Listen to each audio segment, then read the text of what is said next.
ನಮಸ್ಕಾರ ರೈತ ಬಾಂಧವರೇ, welcome crop science private limited ಕಂಪನಿಯ ಇನ್ನೊಂದು ಹೊಸ ತಳಿಯಾದ ವೆಲ್ಕಮ್ ಸೀಡ್ 46 ಅಂತ. ಸೊ ಇದನ್ನು ಕನ್ನಡದಲ್ಲಿ ನವಿಲುಕೋಸು ಮತ್ತು ಗಡ್ಡೆಕೋಸು ಅಂತ ಅನ್ನುತ್ತಾರೆ.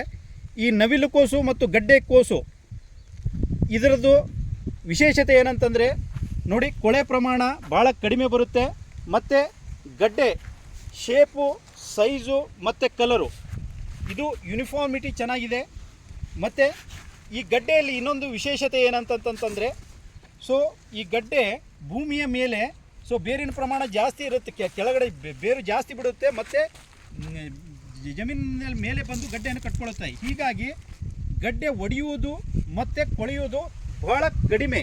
ಸೊ ಇತರ ತಳಿಗೆ ಹೋಲಿಸಿ ನೋಡಿದರೆ ಇದರಲ್ಲಿ ಕೊಳೆಯುವ ಪ್ರಮಾಣ ಮತ್ತು ಒಡೆಯುವ ಪ್ರಮಾಣ ಬರುವುದಿಲ್ಲ.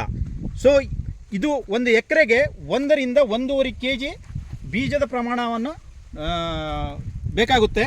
ಮತ್ತು ಇದು ಮಾಲೂರು, ಹೊಸಕೋಟೆ, ಸೂಲಿಬೆಲೆ, ಈ ಬೆಂಗಳೂರು ರೂರಲ್ ಡಿಸ್ಟ್ರಿಕ್ಟ್ ಸರೌಂಡಿಂಗ್ದಲ್ಲಿ ಸಾಕಷ್ಟು ಈ ಬೆಳೆಯನ್ನು ಬೆಳೀತಾರೆ ಮತ್ತು ಇದರ ಬೇಡಿಕೆನೂ ಜಾಸ್ತಿ ಇದೆ.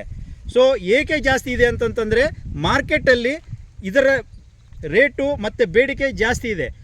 ಏಕಂತಂದರೆ ಯೂನಿಫಾರ್ಮಿಟಿ, ಶೇಪು, ಸೈಜು, ಕಲರು ಚೆನ್ನಾಗಿದೆ. ಮತ್ತು ಇನ್ನೊಂದು ಏನಂತಂತಂದರೆ ವಿಶೇಷತೆ ಏನಂತಂತಂದರೆ, ಇದು ನೋಡಿ, ಈ ಗಡ್ಡೆಯನ್ನು ನಾವು ಕಟ್ ಮಾಡಿದ್ದೆವು, ಶೇಪು ಚೆನ್ನಾಗಿದೆ, ರೌಂಡ್ನೆಸ್ಸು.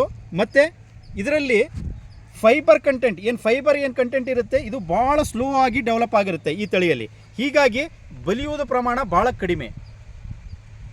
ಸೊ ಈ ನೋಲ್ಕೋಲ್ ನಾವು ತಿಂದರೆ, ಗಡ್ಡೆಕೋಸು ತಿಂದರೆ ಆ್ಯಪಲ್ ತಿಂದಂಗೆ ಆಗುತ್ತೆ. ಸೊ ಇದು ಕರ್ನಾಟಕದ ಇತರ ಪ್ರದೇಶದಲ್ಲಿಯೂ ಬೆಳೀತಾರೆ. ಹೆಚ್ಚಾಗಿ ಮೈಸೂರಲ್ಲಿ, ಬೆಳಗಾವದಲ್ಲಿ ಮತ್ತು ಹೆಚ್ಚಾಗಿ ಅಂತಂತಂದರೆ ಮಾಲೂರು, ಹೊಸಕೋಟೆ, ಸೂಲಿಬೆಲೆ ಈ ಕಡೆ ಬೆಂಗಳೂರು ರೂರಲ್ ಪಾರ್ಟಲ್ಲಿ ಬೆಳೀತಾ ಇದ್ದಾರೆ. ಸೊ ಇದನ್ನು ಬೆಳೆದು ಸದುಪಯೋಗ ಪಡೆದುಕೊಳ್ಳಬೇಕು ಅಂತಂದು ಎಲ್ಲ ರೈತರಿಗೂ ನಾನು ಕೇಳಿಕೊಳ್ತಾ ಇದ್ದೀನಿ. ನಮಸ್ಕಾರ, ಧನ್ಯವಾದಗಳು.